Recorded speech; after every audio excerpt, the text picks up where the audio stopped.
Hey guys, welcome back to AFK Journey. In today's video, we are checking out Dunlingr. He is the new Celestial. We're over here on the Pioneer server. Don't know when he's going to be coming to Global, but this gives us a look at him. First impression is, dude is god tier in PvP.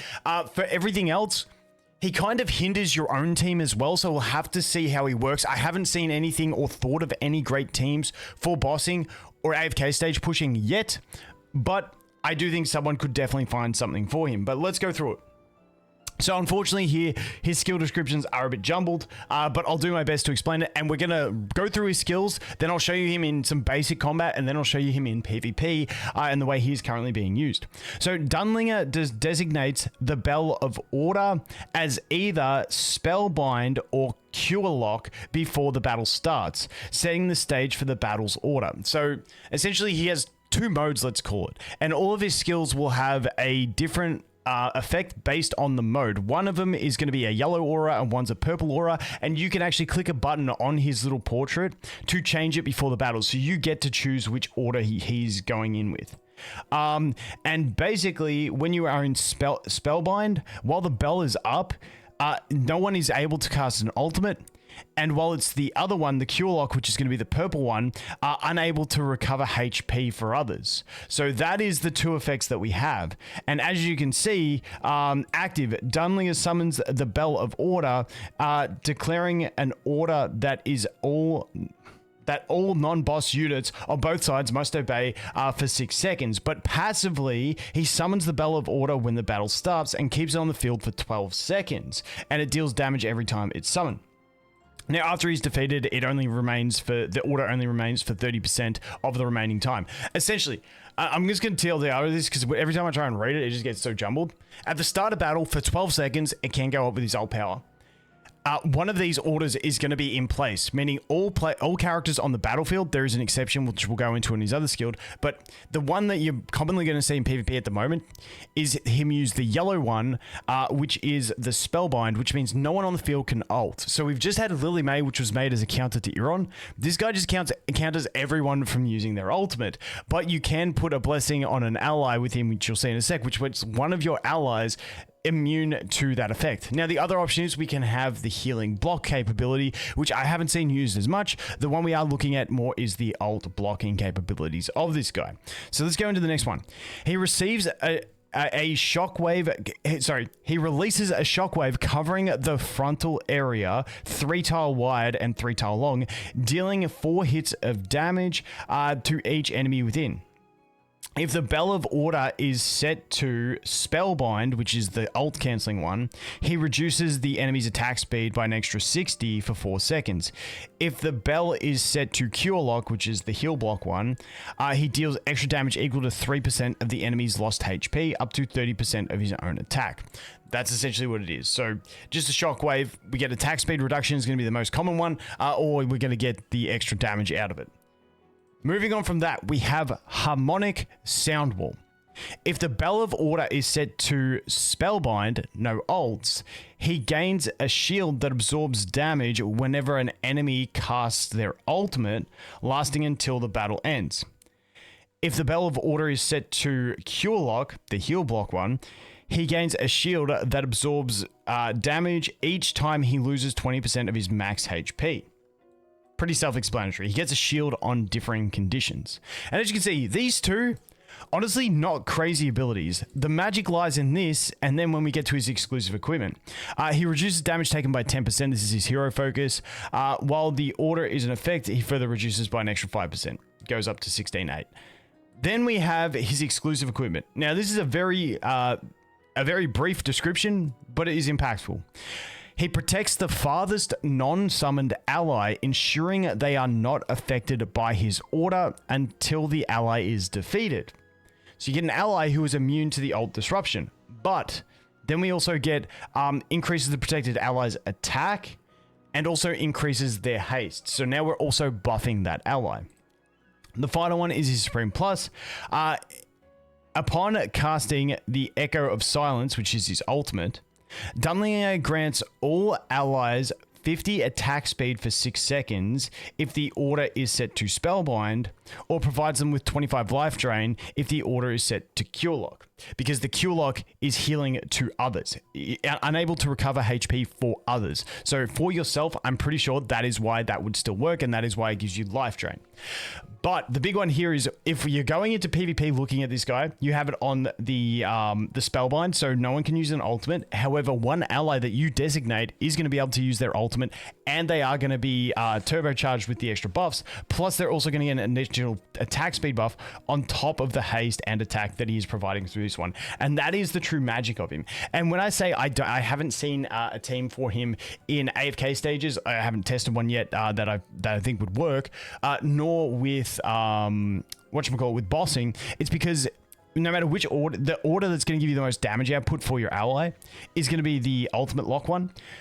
But then you're locking yourselves out of ultimates. Now, it's not a permanent lock. It will lapse, and then you will be able to cast all your ultimates. Then he will cast his ultimate. Then you'll have 6 seconds with no ultimates. So it may time, but this is it's just going to take a lot more testing to find out. But I want to go ahead and show you guys over here. We'll just slap into an AFK stage, and I just want to show you the way he functions here. So as you can see here, our furthest ally, if we want to do it like this, like the weird thing is, there is no way that Thorin is the furthest ally in this situation, which really frustrates me. So I've got to do it there. I don't know, it feels bugged on the way it applies, because I was trying to put it on, I've only built up a few characters here to test with PvP mainly, and that's why, because just upgrading everyone's exclusive equipment is tedious on these servers. But as you can see here, for some reason, is Thorin actually the furthest? I guess so? I don't know. But anyway, you got to do it like this. But essentially, you can see the ring around the back. That means it is applying that effect that means he's not going to be affected by the order. Now, if we see on his little portrait here, you can see his little portrait. We've got his faction symbol, and then right next to that, we have this little yellow button. If we click that, it goes purple. Purple is the heal block one, and then yellow is the ult block one. And when we hit start battle, you can see every character will have no ult written on them, and you can see the bell that comes out, and it sets the field around that shows you that, you know, that it is still active. So that is how you know the ults are not being you're not able to cast, but you do have the one ally that is immune. You can see he's just gone there and casted his ultimate again, but there you can see DNL is able to cast his ult because he does have the buff that makes him immune to it. And that is the basic synergy that you are operating off of with him. You're buffing your big DPS, and locking everyone out, and that's pretty much the function of him.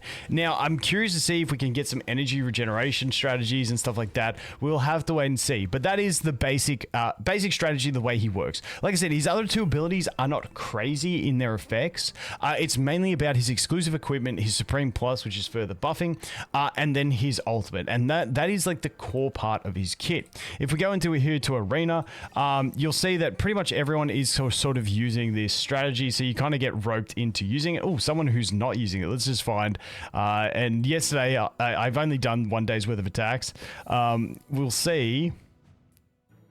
Okay, people not using it. Okay, well, this gives us a perfect opportunity. You can see here, I was trying to use my strategy of putting a DNL behind Thorin so that he was protected, and then you get the thing. But unfortunately, it doesn't work in the way I wanted it to. Maybe we do something like this and keep him protected. I'm trying to use... So essentially, when we jumped in, everyone was using this comp. Oh, dude, my face cam froze. Rip. Let me fix that up quickly. Deactivate, activate. There it is. All right, so essentially what happened was everyone was using this comp, but everyone was using like Freyesto because we have all the characters, and everyone was just using full Giga Whale teams. So like, okay, I'm going to use the 3 gods, and then I'm going to try and split into 2 normal factions. That's just what I got. So this is where we're at. I apologize. I know we're using whale stuff, and I will do testing. I'm probably going to summon this guy on one of my accounts, on my free-to-play accounts, and then I'll do more free-to-play based teams with him. But I just want to show you guys the general gist of what we are looking at with this guy. So let's go ahead here. What we're actually going to do is put this on DNL, and then he can go ham. So you're going to see we're just going to essentially melt them. It's kind of unfair at this point against this team. So we'll refresh. We'll see, because honestly, yesterday, literally everyone was using the 3 gods, being DNL, Scarletha, and Dunlingr. It was insane. But as you can see, we just do that. Yeah. Game gets frozen. There you go. Happy days. But yeah, it's the problem with these kind of god servers is everyone has everything, and so I just it just becomes you have to use the Giga Whale stuff, which is kind of frustrating. I will experiment with some more stuff, but as you can see here, once again, you can see. So this is frustrating. Look at this dude's Dunlingr, and his aura is being applied to that that DLL. This guy's using the same strat that I was. But for some reason, for me, when I do it, it goes onto my Thorin. I feel like there's something buggy with the positioning tactics of it. But, I mean, it is what it is. Not much we can do. So he is using the exact same strategy as me. So let's go ahead and see this. He's just using the Smokey instead of the Damien. So let's see how this pans out. And we'll just do some God Wars. You guys know how it is. Okay, my Dunlingr is done, which means he wins. He straight wins. If you lose yours, you lose. So there you go. And as you can see, this is basically what these God level servers are. It feels like playing on server 1. It's like you just bring the gods and see how you go. But like I said, it's weird that targeting of the furthest ally works for some teams, but not for others. It's a bit of a strange one. Let's just slap in here.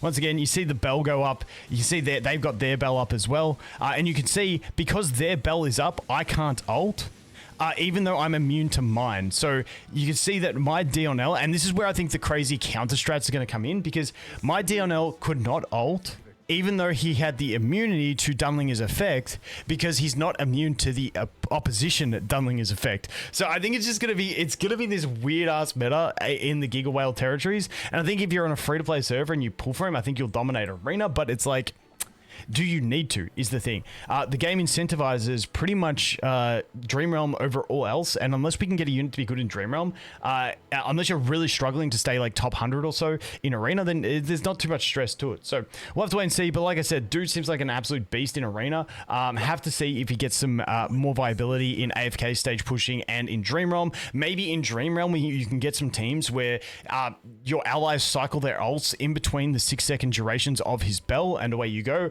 But you know, I haven't seen anyone testing anything great yet.